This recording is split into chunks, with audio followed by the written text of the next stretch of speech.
If you're a solo entrepreneur juggling business and family, this one's for you. Today, I'm talking to Michelle, a driven single mum who's built a solid foundation but is battling inconsistency in her business. Her goal, double her business in the next 12 months. We're diving into what's been holding her back and mapping out a plan on how to break through. Hope you enjoy it. Michelle, thank you so much for coming on the podcast today. So, for people who don't know you, give us a little bit of background on your estate agency career. When did you go self-employed? How long have you been doing it for? What's the background there? I'm from a background of estate agents. So my stepmom's an estate agent and my stepbrother. And I started at 18, started at Rees Rains in Wilmslow, then went to Jordan Fishwick, then went to Bridgeford, set up an independent with someone. And so we're looking at 25 years now. I've been an estate agent. I've run all the big corporates. I've done lettings and sales. And then my last position was an independent, not far from where I live. And then I set up my own business 15 months ago, 16 months ago. Cool. So we're in kind Um, of halfway through year two, one a bit yeah, effectively. April 24, I set it up. Okay, cool. Excellent. And so I suppose the big question is, how's it gone so far? It's the best decision I've ever made. Hmm. I absolutely love it. Would never change it for the world. It's certainly a learning curve because obviously you go from running an office, getting a salary, being dictated to, but this gives you the full freedom to this is how I want to do it. Obviously, financially, it's obviously tough. I'm a single mum of a 6-year-old, so I just sort of cracked on and I've dealt with it, which is fine. But I've loved every minute of it. You know, there's ups and downs, each week's different. I'm constantly learning, which I think you've got to then learn to be a business owner as well as a marketing, social strategy. And no, it's been brilliant. Good. And I love the fact I can keep learning. Good. Excellent. So talk me through sort of where we are today then. So what would sort of an average month in your business look like, for example? So an average month for me is I would say probably like 3 or 4 properties a month. At some points it's been sort of one or two, but this year I've seen a huge reaction to my social, Mhm. a lot more direct instructions from my social media. But I would say on average you're probably looking 3 to 5 a month. Okay, fine. And how many market appraisals do you need to get your 3 to 5 instructions, do you think? Well, it's only working out realistically about 5 or 6. Okay. I think, as the business grows, I will need to get more. Also to keep me occupied to a degree. Um, and, I'm not a big door knocker or canvasser, but that's a separate issue. But yeah, I think you probably, as competition gets tougher, but I've got to increase it. I would probably say I need 6, 7 a month Okay. minimum. So we're getting, 5, 6, 7 market appraisals per month. We're getting 3 to 5 instructions off the back of that. How many of those are Yeah. you selling at any one time? Well, it's gone a little bit slower, so I'm having to I've changed my marketing strategy on that. But I generally sell 50%. Okay. 50% is okay. That's not the end of the world. And Yeah.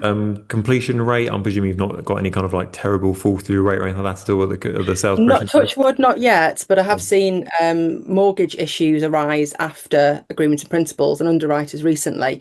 But fall through rates, I've had 2 in the last year. Okay, that's fine. There's no dramas there Yeah, at all. Okay, fine. no. Okay, and I suppose the second big question here is kind of what do you want your business to look like? What does the ideal world look like? Obviously, I appreciate, you've got a young child is 6 years old. I presume you're not wanting to work 18-hour days going forward. So what is kind of what does the future look like? Where would you like to get to? So the future for me is an income of £10,000. Um, whether, a minimum income 6 to 10,000 a month. Hmm. And that just gives me a nice lifestyle, enabling me to look after my daughter, purchase a bigger house. I don't want £1 million house. I don't want that lifestyle. It's not me. And just have a comfortable, it's just about being comfortable and happy. Being able to pick her up from school twice a week, being able to go on holidays, and not be working 15, 18 hours a day. Cool. Okay, well, let's work this backwards. What's your Yeah. average sort of cash value fee wise at the moment? So what do you? I would say 4,000. Okay. That's the market I like to be in. Yeah, That great. sort of nice family market, or an older couple that need complete hand holding is minimum sort of 3.5 to 4,000. Okay, cool. So let's take kind of 4,000. So let's say we need to sell what, three properties a month probably to get to your 10,000. Yeah, once you Yeah, take out sort of your cut of your brokerage and all that yes, sort of stuff. So probably need to sell three properties per month. And let's say we actually, well, complete on three properties. So let's say we need to actually sell four of them.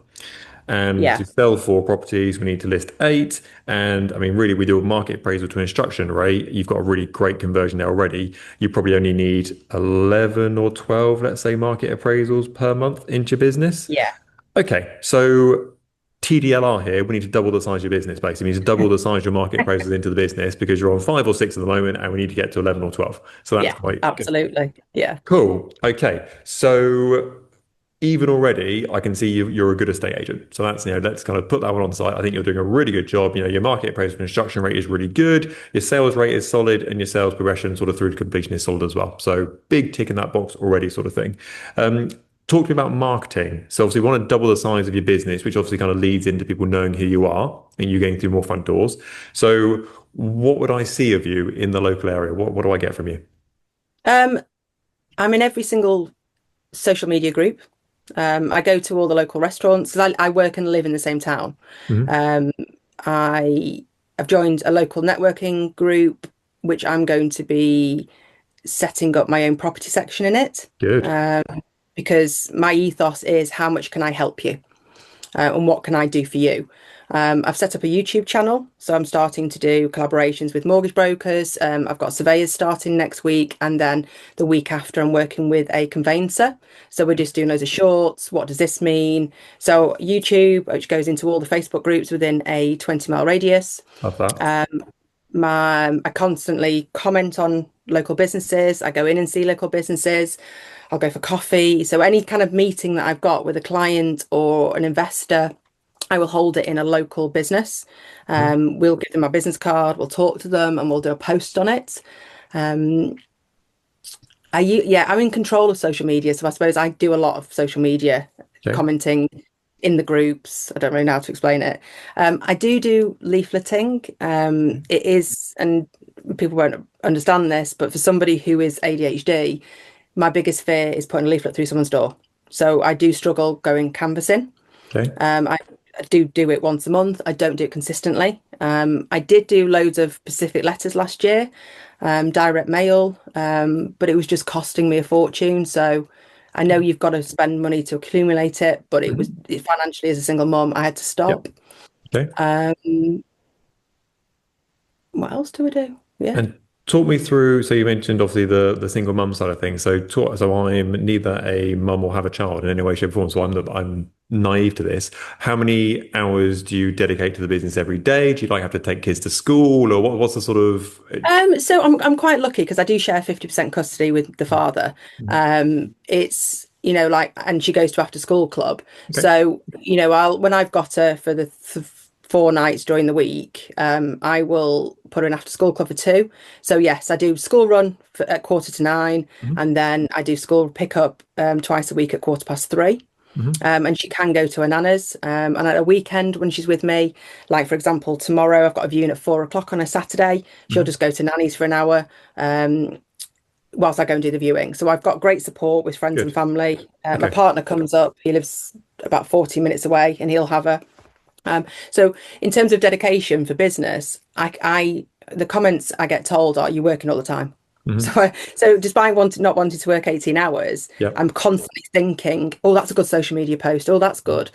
Or I'll screenshot something because I've seen it. So mentally I'm working, but physically, you're not working as many hours.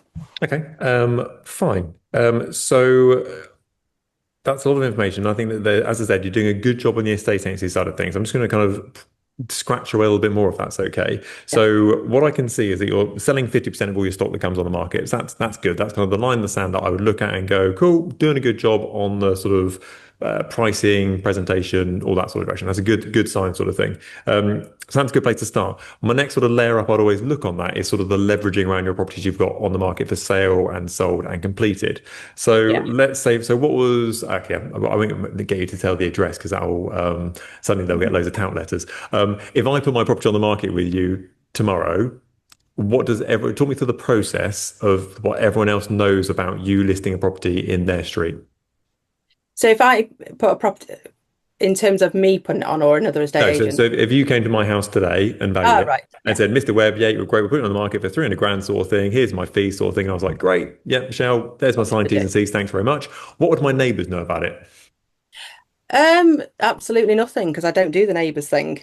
I Okay. do know about it, but I don't Okay. do it. Okay. Um, my strategy, I have changed my strategy recently because I like to observe everybody else. I start on social media. Mhm. So I'll do all the local groups within, again, a 20-mile radius because Great. where I live and work, people are moving into the area. Hmm. So I'm originally from Wilmslow, Audley Edge, and I know there's a lot of people that neck of the woods are coming over here like I did. So I'll Hmm. start saying coming soon, or I'll stand outside the house and do a little video saying this is coming to the market. So I'll start the social media strategy straight away. Hmm. Recently have sold two properties before, one before going to Okay. Rightmove and one Great. through the video from a different town. Cool. Okay. Good. So I use social media heavily as a strategy. Yep.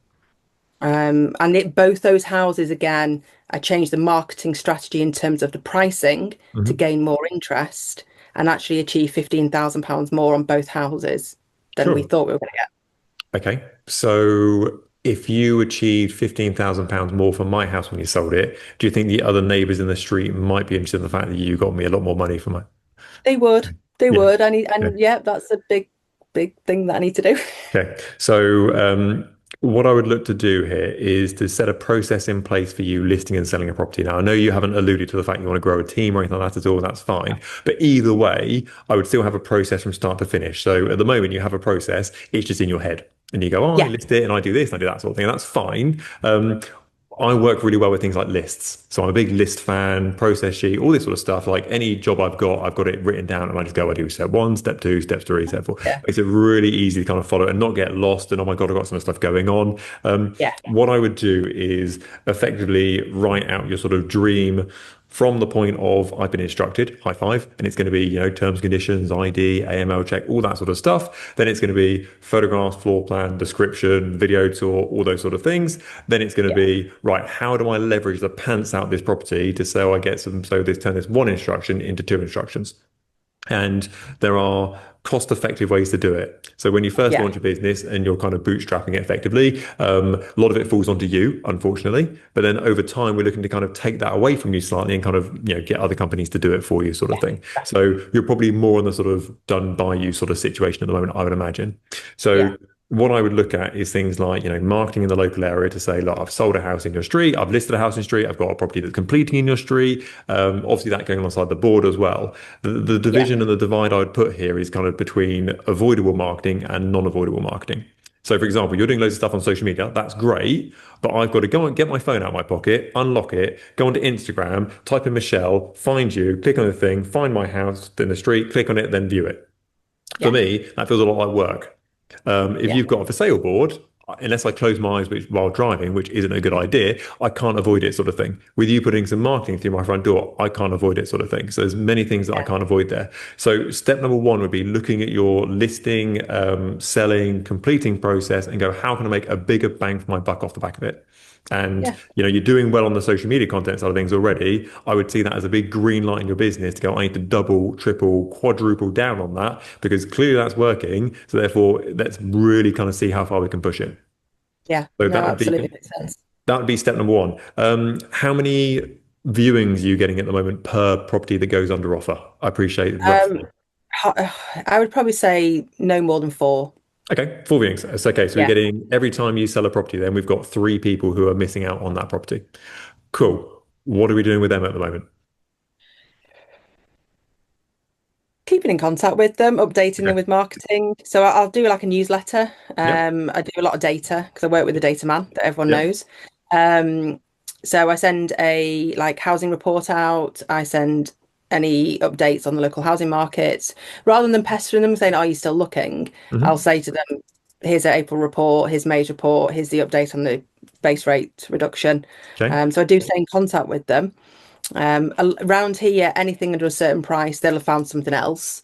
Okay. But yeah, not I don't do as much as I know I can do with them because I think sometimes you choose a path of least resistance and you end up being proactive for a bit and then reactive. Yep, sure. And it's sort of a little bit of a flashy red light to me was when you mentioned you had kind of ups and down months when it comes to market appraisals and instructions. That's a flashy red light with regard to some months I do lots of marketing, then I kind of get, do something else, then I come back to it, then I panic and I start doing it. All that. So that was Yeah. kind of illusion, pushing in that direction. Yeah. So that's kind And of you're right, a, it's that strategy in that list that I'm lacking. So yeah, I agree. okay.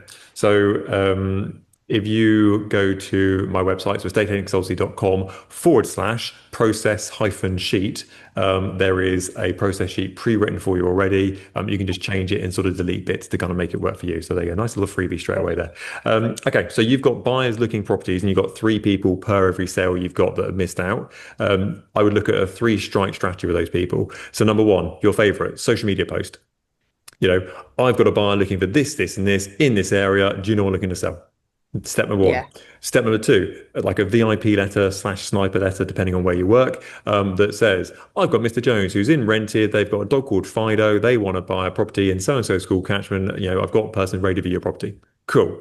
Step number two. Step number three, which is kind of the grand slam of it, is a specific withdrawn letter. So that is where you Yeah. go through and look at all the properties that have been on the market in those streets over the last 5 years or so, who have had your for sale in your areas, had your sold in your areas, seen the board up sort of thing. And then you send those properties across to your buyer or potential buyer and say, here's 10 properties that are on the market in Chris's street. Which ones do you like the look of? And they'll go like number 1, 2, and 5. Great. If I get you one-off viewing on those properties, are you interested? Yes, I would be. Great. Letter to those properties saying, I've got a viewing for your house literally this weekend. I need to be on the market. Are you up for it? The Yeah. return rate on that is like 1 in 5 come back to you. So really, really, really good. But you need to be aware that people are going to be skeptical. So the first thing people Yeah. are going to say, they're going to phone you up and go, is that Michelle? Apparently, you've got a buyer for my property. And so you need to have a list or something written down somewhere that says, right, Mr. Taylor is looking in these streets, Mr. Jones is Yeah. looking in these streets. So you can then say to them, yep, fantastic. What was the name of the person? Oh, you must live in this area. You must have a family home in that area. Oh, yes, I have. Guards come down very quickly. Whereas if you Yeah. go, yes, we have sent you that letter. Where do you live? They'll go, well, you've sent me the letter, Sherlock, so you tell me where I live. So, yeah, automatically you Absolutely. need to know that. Yeah. That's a So, good idea.